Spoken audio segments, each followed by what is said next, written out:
So Warren Gatland is gone. Wales have already made the change. However, there was a match that took place right before that change was made. A few days earlier, Wales played Italy in the Six Nations. It was, from a Welsh perspective, a horrible match. And so, with that change having already taken place and that being so horrid, I think we're going to talk primarily from an Italian point of view. Yeah, I think that's only fair for a variety of reasons. One of them being, it's in years gone by been quite rare that we get to talk about an Italian win. Yeah. And I think it's being very much dressed up as a Welsh loss rather than an Italian win. Only their 16th win in the Six Nations ever. Yeah. Like, that's huge. And it kind of sucks for Italy in a way that Wales have gone, oh, we lost to you, we're going to sack our greatest ever coach. Like, Sure. it does feel like it's Yeah. something, because they're good now. Yeah, it's not yeah. like this is the absolute depth is losing to Italy nowadays. You know, I remember when Wales lost to Italy in 2022, I remember kind of saying at the time, that's not one of the worst Welsh performances ever. That it shouldn't be treated like that. Last year's obviously wasn't very good. This one also not good. You know, and I think Italy is an interesting one because they probably could have gone up another gear or two. Yeah. That there is a world in which they could, the conditions obviously weren't good for it, but could have got a bonus point out of that. I think this game is interesting primarily from an Italian point of view. You know, it wasn't a great game of rugby. I think most neutrals would admit that. Yeah. However, Wales were atrocious. Wales were very, very bad. And I think that performance was what led to Gatland going more than the result. As you said, in the PVAC game in 2022, Wales were broadly okay. You know, Wales were a 7 or 8 out of 10, a 7 out of 10 maybe. And then they had a couple of slip-ups, and Italy were a proper legit team now, so they created a moment out of nothing at the end. And this time, Wales were at a 2 or 3 out of 10. They were absolutely terrible, and there was nothing to recommend them whatsoever. I said to you at the end of the game that there are no positives out of this, you know, to briefly touch on it from a Welsh perspective, right? The things you can say, positives from that game, are Jack Morgan played well. I thought Thomas Williams played well. Josh Adams broadly had a good game with, you know, a couple of slip-ups, the yellow card, for instance. But broadly had a good game. And Aaron Wainwright added something off the bench, right?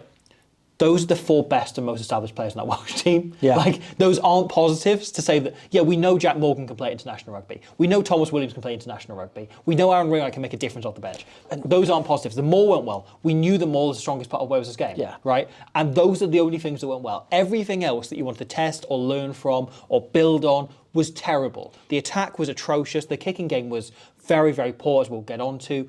And then there was really nothing else, you know. Yeah. There was one really good scrum at the end when Kieran Nazarati came on. He made a bit of a difference, Nicky Smith as well. You know, there was one good scrum at the end. Otherwise, the scrum went very badly. The line-out was terrible. Will Rowlands, I thought, had one of the worst games I've ever seen from an international second row. And that became the sign of it. Ben Thomas didn't look like an international 10 when we know he's an international standard player.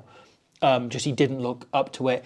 On every level, Wales were absolutely dreadful. Yeah. And you kind of left it with, like, what can you take away from this? How can you find any remotely positive spin on this? Because every positive is something we've known for multiple years. Yeah. Even all of those players, all of those positive players that you mentioned, all of those had bad moments as well. Yeah. You know, I had like Josh Adams dropping a couple of chances, which a lot of people have blamed on him, but look, at the same time, he did well to get into those chances. Exactly. In the Those first place. are very, very difficult to take. Yeah, I'm going to get all my Wales stuff out of the way now. Yeah, please. Actually, I think then that's we'll the just best talk way about to do it. Italy. Yeah. The Ben Thomas thing. Yeah. We spoke about it a little bit on the Gatland video beforehand, and now it's very interesting. You've got a rugby ball right there. I do. Just, if you pass that to me, a lot of the time, because obviously the way that you, for people who don't play much rugby, I'm very much explaining this in the way that you explain to an under 9. The way that you catch a rugby ball is far off your chest, right? Yeah. And teaching people set to target. Yeah, exactly. Teaching people to suck eggs here. Now, to make it to any decent level, even if you want to play like sort of second team, first team standard at your local club, right? You need to get this nailed on every single time, right? So every international rugby player, every professional player, anyone that you see play at any decent level has got this nailed. They do this in their sleep. They're really good at it. And it's not just catching it off their chest, it's catching it really far away so that they can move on and do a quick pass right off the back of that, right?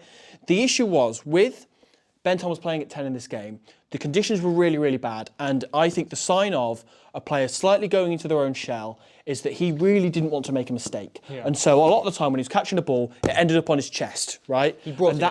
Yeah, and it is like having to catch the ball like you would a high ball, you know, and you're taking that. It's very chesty.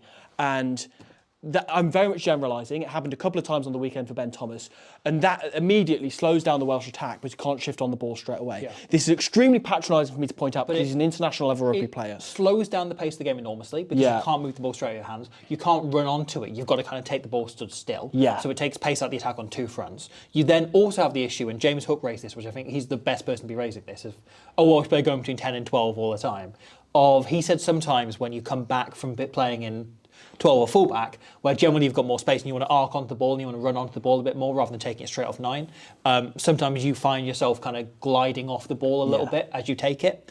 And he said that was one of the issues, was that Ben Thomas wasn't taking the ball straight, which is what you want to do as a 10. You want to like engage the defence. It's a real temptation with the way 9s chuck the ball. You know, they chuck it quite hard and quite far in front of you. So you do have an option of how you drift onto that ball.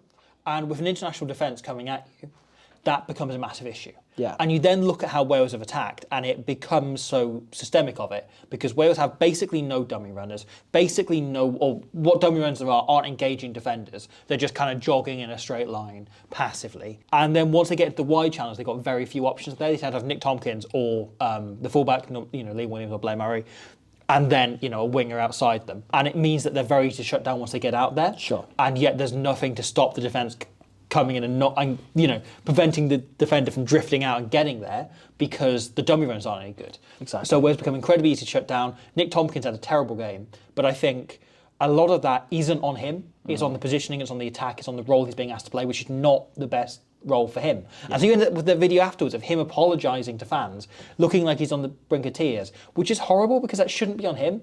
It should be members of the board, it should be members of the coaching team, it should be Rob Howley out there apologising for putting Nick Tompkins in a situation where he can't win. Yeah, and that, what I was just saying, not a criticism of Ben Thomas as a player, it's more just, it shows that in those conditions at international level, he wasn't the most confident. As I say, he was trying not to make a mistake, trying to not drop the ball rather than to catch it really efficiently and move it quickly. His 9th cap, 5 of them have come at fly half. Yeah. Right? He is a 12 by nature. Yeah, and if you move on to a clip like this, right, Ben Thomas catches the ball. Both Freddie Thomas and Nick Tompkins have both overran him. They're both in front of him. You don't know what they're trying to set here. Neither of these players know if they're trying to do a hard line, like a hit line, a boot line, whether they want to crash it in, whether they want to distribute. They're not sure. If the Colts team I coach did this, I would bollock them for it, right? And this is happening at senior international level here. This clip as well is a bizarre one. Ben Thomas sticks it in the air. Blair Murray makes a brilliant catch on it. And straight away, Thomas Williams goes, great, let's work to width. That's typically where the space is in this scenario. Gives it to Felipe Faletau. And there is nothing in this attack. Nick Tompkins is stood directly in line with Faletau. He stood extremely close to the advantage line. And they kind of just failed to do hands down the line at this point. And Tompkins stood way too flat, gets nailed, throws this ball miles forward, trying to get the miss pass into Josh Adams. Even if it goes to hand, Italy have got it well covered. And it just seems like they don't have a protocol of what to do there other than just try and move it to space, but not sure how. This becomes a big part of the problem with Wales, I think. And I promise we'll move on from them. Yeah, very quickly. But a big part of the problem with Wales is they feel so scripted. And it's something, now friend of the channel, Ben Young's pointed out on The Love of Rugby, it's how scripted their attack is, but every part of their game is like that. So when they do get on moments of turnover ball or loose ball or winning the ball from a contest in the air, they have very little idea what to do. They're not like France or even England and Ireland and Scotland, who will get into, even Italy, get into shape incredibly quickly. They've got a kind of looser structure they can play when they're on turnover ball, that the players know what to run. Wales visibly didn't have that whenever those opportunities came, which were rare. Because the kicking game is also so scripted, right? So in this game, there were, by my count, 19 kicking battles, right? I count this as any moment where both teams kick the ball back to each other, right? And I count there's a ruck in the middle if they box kick it each, and whatever, any exchange of kicking. And I tried to keep a track of who wins each battle, who comes out with more territory, more possession, an advantageous position. There's a few examples where the other team gives away a penalty and you kind of give them as a win to the team that doesn't concede it. Wales, in all of these situations, play an incredibly scripted brand of kicking. So they are lining up the same kicks every time. So if we look at this one as perhaps the best example, Italy win this cleanly by just using Martin Pajarello's vision rather than actually his boot. So obviously he's got a massive boot, but if you begin here, they start with him off a maul, kind of almost in the pocket behind the maul. He just thumps it along to get as much distance on it as he can. That's what Italy want off these first few, the first kick they kind of look to go long generally over the full game. You then, once Wales kick it back, and again, it's a very scripted kick, they do the same reply out of every kick, Pazzarello looks up, has a moment and goes, oh, brilliant, there's space in behind. And he managed to get a bounce, which leads to Ben Thomas taking it, going backwards, having to turn, shift, putting it out on the full. You know, he's in his own 22, but it still leads to about a 40-metre net gain for Italy. And this is purely through Wales are going, okay, what we're told to do in the situation is hit it back where it came from and give a bit of hang time for a winger to get under it or you to chase yourself and go through the same motions. Every single kick chase, Wales are doing that. Where Pazzarello just looks up and instead of doing what he's been doing before, goes, there's space there and hits it so he gets a bounce, right? Yeah. And Italy won the majority of the kicking battles because they were looking for space, because they weren't playing a purely simple, scripted brand of rugby, which has worked for Gatland in the past. But I think the game has become too loose and plays too good at anticipating things and understanding when something is scripted for that to be the case, right? There were 19 kicking battles in the game, by my count. Italy won 13 of them. Wow. Wales won 3 and I'd call 3 draws. And 2 of those Wales wins were because Italy gave away a penalty. Wow. Like, there's only one kicking exchange in the entire game where I think Wales actually get on top of them because Italy know what's coming every time. Their kicking was just like, the quality of individual kicks was good, but as a strategy, it wasn't working because there was no looking up, there was no taking in what was going on. It was just like so far below the standard of what these players are capable of. You look at Ben Thomas involves himself in these at regional level all the time, but particularly, right, we see Dan Edwards, he's really good on the kick battle at Ospreys level where he's allowed a bit more license for that. He's a good chess player, isn't he? Yeah. And I've seen Blair Murray involve himself in these and do perfectly well for the Scarlets as well. Tom Rogers has got a big boot. Josh Adams is an exceptional winger in these situations. And yet none of them are being able to do what they're good at because they're being told to stick to a very, very rigid game plan in all areas of the game. And again, to keep this on Italy, right, at the moment in the sort of the pyramid of attack, D, kicking, right, I would say currently on the top of that pyramid is attack at the moment. Me too. It's very entrenched, this Six Nations in particular, having long sequences of phases back, which kind of hasn't been invoked since around sort of 2018-19-ish era. Teams right? are playing wider than they ever have before. Yes, long sets of phases are really, really working at the moment. And sometimes that means that oppositions bring their wingers into the line. And that is like Pazzarello was brilliant at that, at keeping an eye on both wingers. I think Capozzo and Ioane will have been giving a lot of feedback on this. Tommy Allen as well, really good vision on the backfield, really good at knowing when to manipulate those sorts of scenarios, right? And Pazzarello, as you say, like dropping it over the top, just little short ones and so on, right? Saying that attack is the primary thing, like you can still be on top of that and your kicking game can be the predominant top part of how you win, you know, because it is, you use your attack to manipulate the opposition's defence, which allows you to open up your kicking and vice versa. I think this is where, to now talk about Italy, this becomes such an interesting and critical game for the Italian team. Because, as I say, they have won 16 Six Nations matches in their history. 3 of them are in their last, 7 games under Gonzalo Quesada. So they're at almost 50% in the Six Nations under Quesada, once you count the draw that's in there as well, which is an incredible record and sort of out of nowhere when you look at the previous time. And yet, if you just look at the results, and yet there has been this steady building. And we saw under Crowley them build this attack that was really fluent and really promising. I think some of that has gone away under Quesada. And that is perhaps a concern. However, we'll see as we go deeper into the tournament, because I think against Scotland, they were a bit rusty. And as we mentioned on the video, then there are a lot of people running lines and being half a second off. Against Wales, I think a lot of that wasn't possible because of the conditions, because it was absolutely hammering it down for the full 80 minutes, like from first whistle to final whistle. It was torrential rain the entire way.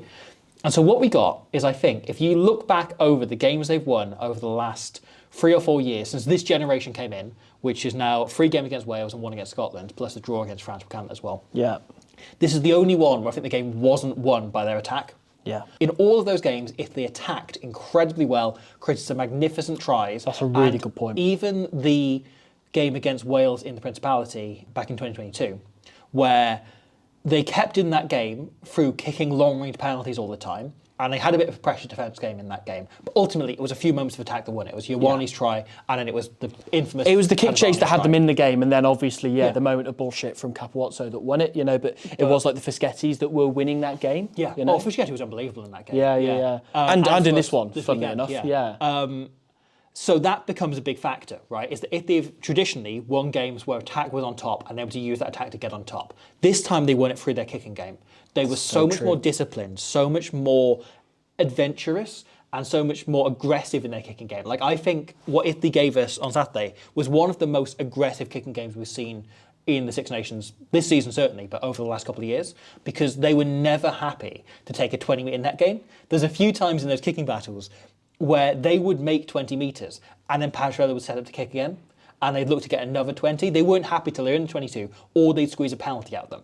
And part of that feels very Quesada. It feels like something he's looked at an awful lot in the past of like, no, we'll happily death by 1,000 cuts you, you know? Yeah. And there's a big part of that to it. But there's also this like real change in mindset of, I think, an Italian team of 2 years ago even would go, brilliant, we made 30 metres off this chase.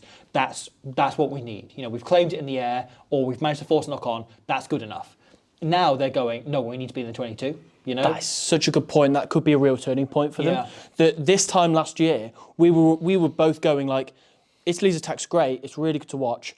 I'm concerned about Capozzo at fullback because he can't kick as well as some of the others. And that axis with Pajarello, Garbisi and Alan is working superbly at the moment. I think Alan was deservedly the man of the match at the weekend. Though, having watched the second time, I thought that live, having watched the second time, I think Pajarello was exceptional. He was. I think he would have been my man of the match. But then you don't get to watch it a second time when you're giving man of the match. Yeah. So. And that has obviously allowed them to move out Capozzo, to run those lines off the wing, hold his width when need be, and play a bit more of the role that he plays at Toulouse with when he's got either Ramos or Kinghorn behind him. Yeah. You know, I think that worked really, really well. I really hope that, as you say, that will flip that triangle a little bit, that they can use their kicking game a little bit more, and that will open up the attack, which, funnily enough, is exactly what we saw on the Capozzo try itself.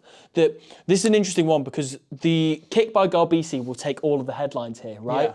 But truly, the thing that sets up this try is the scrum. Yeah. It is that Ferrari gets the upper hand and wheels the scrum slightly. So Gareth Thomas is down injured for like 3 minutes right before this scrum, right? And he's holding his shoulder. He goes to dive on a loose ball. He lands on it awkwardly, and he gets up and he's okay. You know, he's okay when he plays on. But he's trapped a nerve or something small in his shoulder, and he's down for quite a while. And so Ferrari goes, brilliant. You know, we can target this. So they go absolutely and pile in on that shoulder of Gareth Thomas that he's down holding. And they really go at him, and they manage to wheel the scrum on that side by attacking the fact that his opposite number is injured. Like, Bill Beaumont is weeping a single tear somewhere for the death of rugby values that this causes. But it's great play. Like, they really get into Wales. Wales take a risk by leaving their best prop on rather than taking him off when he's got a minor injury. And obviously Gareth Thomas plays through it and he's fine. But yeah, Italy exploit it because they can. And it opens up a massive blindside. It's not only that, but also most teams will start with their scrum half obviously on this side, on the loose head side as they're putting it in, and they move Thomas Williams into the back of the scrum. Now, often he would be able to drift off here and they go for a soft drift to try and get to Capozzo on the edge.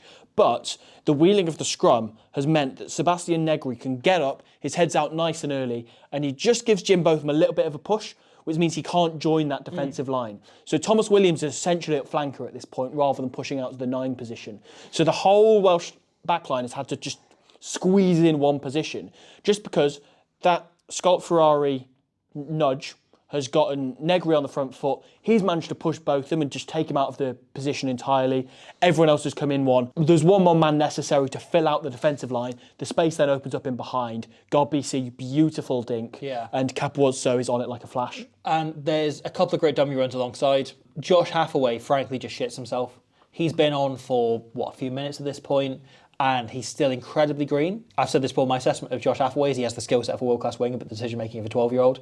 Like, he plays like the best kid in the under-12s team, who is incredible, but also quite low on confidence. And so he very often makes reads that aren't on, or goes for things that an international winger would stop and think, actually, no, I need to recycle the ball here. And he'll go for a little grubber kick 2 meters out or whatever. And again, defensively, he'll sometimes shoot up or overread things.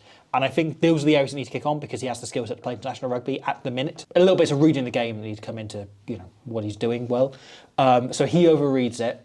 and he leaves him unable to turn. Capozzo gets straight past him. He's able to put no pressure on whatsoever, and it's a great finish by Capozzo. Yeah, and obviously Italy will come up against some better scrums in the Six Nations, but I just think, yeah, for a try that's finished by a winger to just go, Skulk Ferrari, well done to you.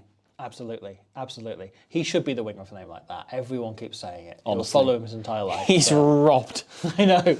But to be fair, he's the weight of a Ferrari. Oh, yeah, So he is. that works out instead. Yeah. But yeah, so if they took that one try incredibly well, they then sat back and just kicked their points for the rest of the game.